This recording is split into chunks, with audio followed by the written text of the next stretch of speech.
Hello and welcome to Hikati Media's The Wild Thornberrys Talk.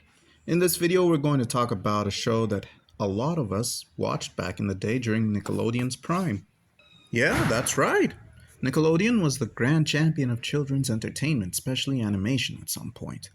They still put out some bangers now, but no one can deny that the 90s belonged to Nickelodeon. As you may know, if you've been with us long enough, we are going to talk about the characters first, then move on to talking about the show as a whole. That information is also helpful to those who are new to the channel. So sit back, relax, and get your maps out because we're going in. So, the first character that we have to talk about is the main character of the show, Eliza Thornberry. She's an 11-year-old girl. She eventually turns 12 in the show. She wears braces and has the ability to talk to animals and humans. She's curious, caring, always open to learning, and loves the life in the wild. However, she is also selfish, arrogant, overbearing, and kind of a know-it-all. She goes through many lessons about how those negative traits affect her badly in the show, but she's a kid, and these are core traits of her personality. So she has lots of slip-ups due to this attitude despite having gone through many issues caused by them. Next up, we have Debbie Thornberry. She's Eliza's older sister, who is a teenager. I believe she's 15 or 16 years old in the show. She's nice. She's nice looking, too. If I were a child, I could legally say that I had a crush on her, but since I'm not, I totally didn't. She's the typical teenager with lots of angst and love for rock music. That's what they were back in the 90s. Yeah, she's lazy and unbothered and doesn't really like the lifestyle her family has. She loves the city life and often complains about how she's missing out on the normal life. However, she loves her family and would do anything to protect them despite being the emo teen full of angst. She's also very smart and has shown that if she applies herself, she can accomplish feats of intelligence that exceed even the ever so curious Eliza. That's really nice characterization. Then we have Darwin the chimpanzee. He's Eliza's best friend and a chimpanzee. She found him when the family was in Africa. I forgot which country it was. Was it Congo? I don't really remember. Anyway, he was found and taken in by the family on the same day that Eliza got her ability and has never looked back at the life in the wild. He's a very civilized chimp and acts more human than both Eliza and Donnie. We'll get to Donnie in a bit. Darwin is scared, nervous, self-centered, and kind of a glutton. Despite that, he's still a good friend. I just don't get how he has a British accent if he's African. Whatever. Donnie! He's a feral boy who was found in Indonesia. Throughout the early seasons of the show, his origin isn't really explored and we don't really get shown anything to really invest in finding out about him. He doesn't speak any human language and doesn't know how to read. He's hyperactive and somehow immune to whatever the consequences of finding out about Eliza's powers are. He's a really special kid. Sometimes he looks like he's just being his usual feral self, but then we find out that he's actually finding a solution to the problem that they are facing. And it works. He's a cool kid. Then there's Nigel Thornberry. He's the father of the family and hosts a nature show. He's an interesting guy, very knowledgeable on survival tactics and nature. He knows pretty much everything you could possibly be curious about when it comes to animals.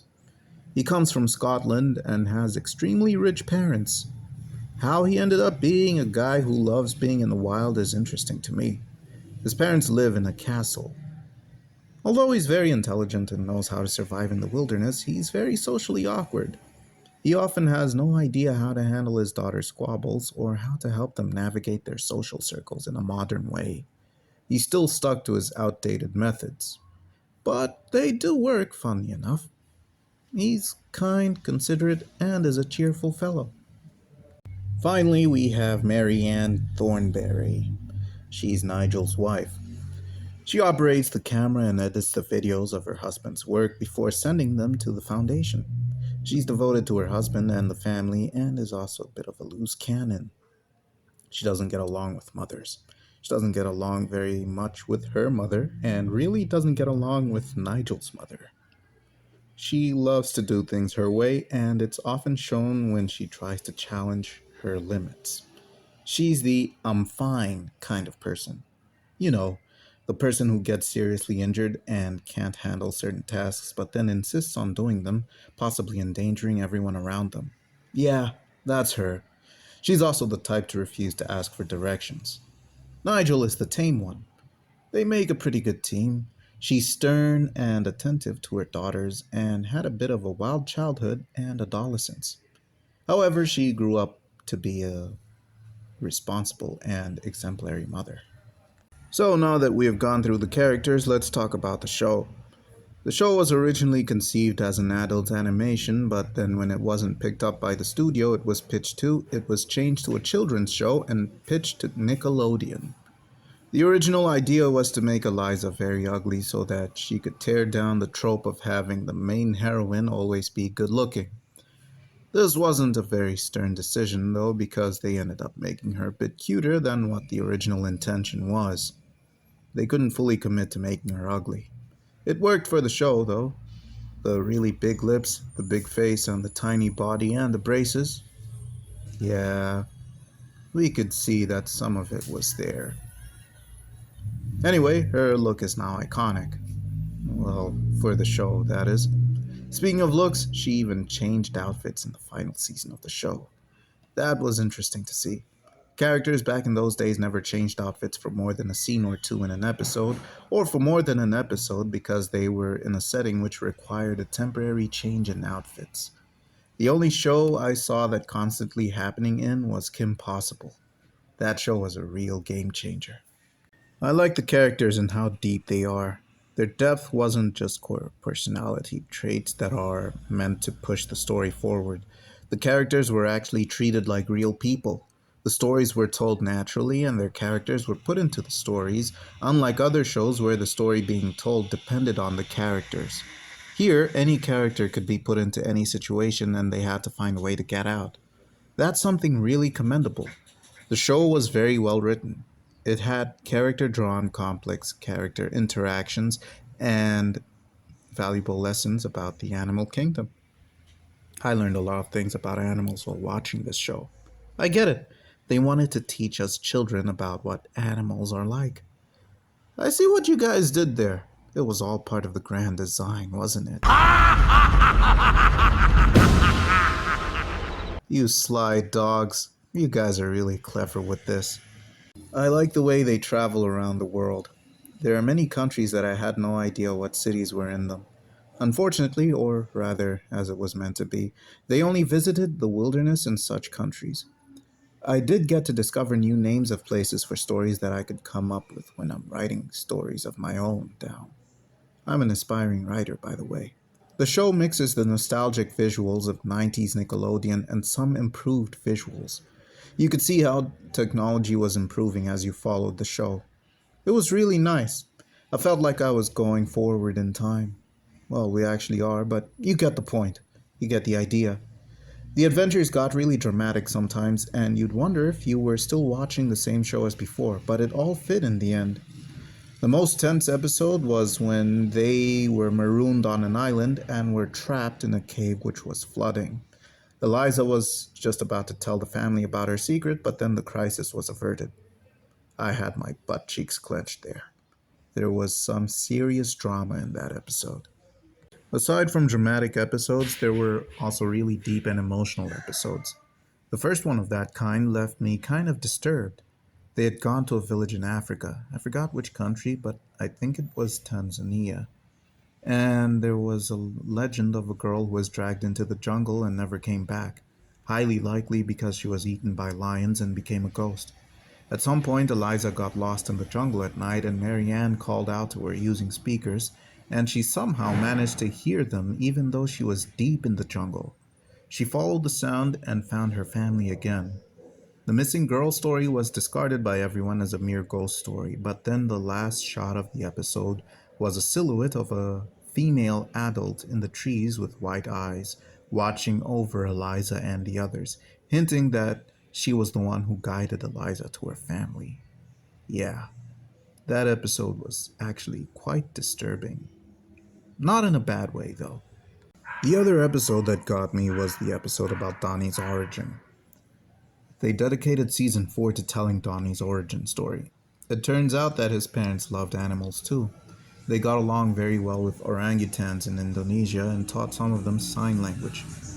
Unfortunately, they died while fighting off poachers, and the villagers nearby who knew them gave them a funeral, and baby Donnie was left with them for a while before going off with the orangutans.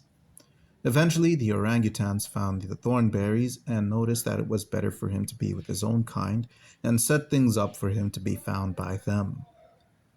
Yeah, that story was really touching.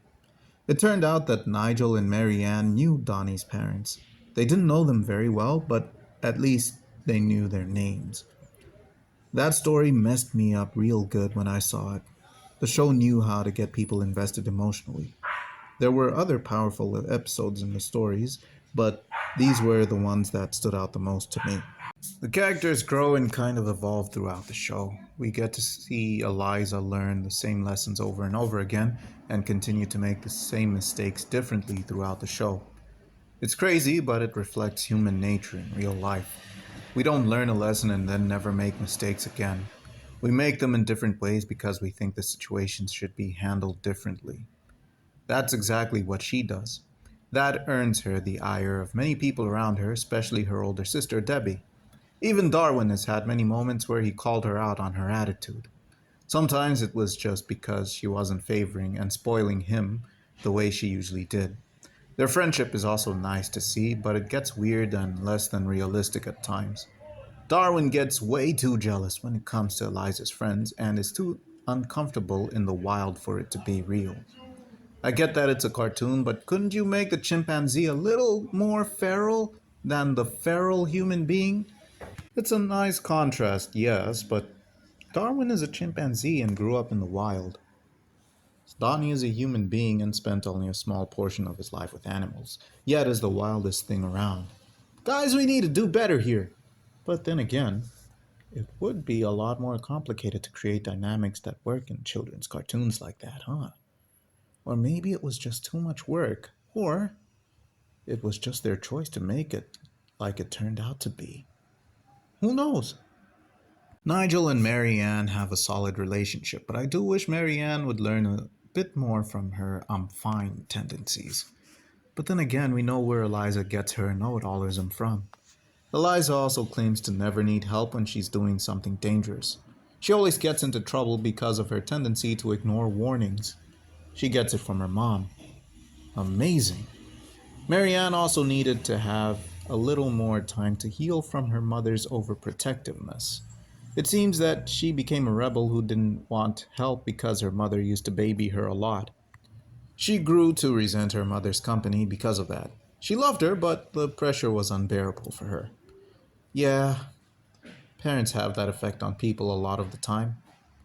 Nigel never seems to be bothered by any of this, though. The man just wants to get the job done and move on with his life. I like his aloofness, too. It's a nice contrast to Marianne's intensity.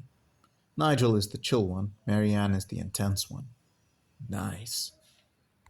Debbie, the teenager who is emo and full of angst, mad at the world and only interested in the coolest things like rock bands and being edgy, is, in a way, very relatable. She doesn't want to get involved, but is always ready to help whenever she's needed. Even though she has an antagonistic relationship with her sister, she's always there to help and is very reliable when the situation arises. She's not just some ditzy dumb blonde. She gets the blonde hair from her mother, by the way. I like the way she behaves. It's the way I wish I could have been. In a weird way. Uninterested, but still good to help when it's needed. I'm guessing her tendencies come from Nigel. Nigel is aloof, but very reliable. In fact, he's the most reliable one in the family. See what I mean when I say that these characters were well written and weren't characterized at a surface level? Work was put into these characters. Dude, I didn't even realize a lot of these things until I started writing down the script for this video. That's how good this stuff is. That's how layered it is. Strangely enough, the show just sort of ended. It wasn't cancelled, it wasn't discontinued. It had a solid fan base and was one of the best shows on Nickelodeon. Just ended, just like that. The title of the final episode was a great indicator of the end, but its ending didn't really hit home. It was just Eliza saying goodbye to a guy she had a crush on. Their relationship was rocky at the start, and they started to like each other as the season progressed. And then he had to leave, and they had a kiss. That was the end. She had other crushes in the show too, but this one was the most developed because it happened over the course of many episodes. The final season felt disjointed too. It was about this guy joining the family and making music in order to promote his upcoming songs and help people be more aware of nature. Then, for a couple of episodes, he completely vanishes from the plot as the family goes to Scotland and Nigel is offered the choice of leaving the life behind and settling in London or continuing the life on the road. Eliza, of course, was against settling down. Marianne hated how her mother in law brought it up. Donnie was Donnie about it. Darwin loved the idea. Debbie was ecstatic about it. In the end, Nigel denied the job and chose to continue his life on the road. That felt more like a series finale than the one with Shane. That's right. This was about Shane, wasn't it? See how he just completely vanished from thought for a second there? It's like poetry. It rhymes.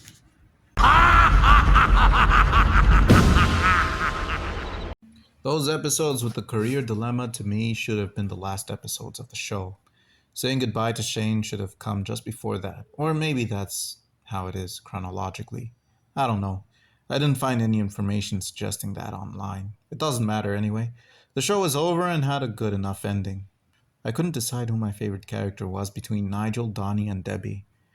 My least favorite was Eliza. Yeah, she was a real pain a lot of the time. But then what's a character without flaws, right? She's still my least favorite. My favorite episode has to be Donnie's origin. I know they were 4 episodes, but it's all one story. So yeah, that's it. As far as I know, this show is A grade material. So there you have it with the wild Thornberrys talk. It was nice. It was entertaining. The era of Nickelodeon shows for me is coming to an end. And I will start with the Cartoon Network era soon. I know it's not an easy pattern to recognize, but it's there. The Nick era holds a special place in my heart. I'm still trying to decide whether I'll start Real Monsters or Hey Arnold tomorrow. It depends on whether I can get a hold of the totally legal copy of Real Monsters I have saved in my computer at work tomorrow or not. I have Hey Arnold with me right here. Don't tell my boss.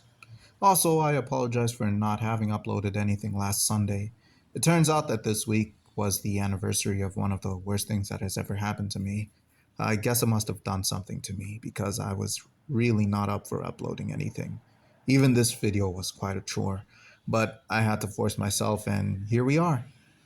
Anyway, please check out our Facebook page, our Instagram page, and our new blog. We have a lot of cool content on all 3 of these platforms. You will not be disappointed. Oh, and have a look at the rest of the channel, especially our Jujutsu Kaisen Season 2 talk. You guys avoided that video like the plague. Dang, man. Have a good day.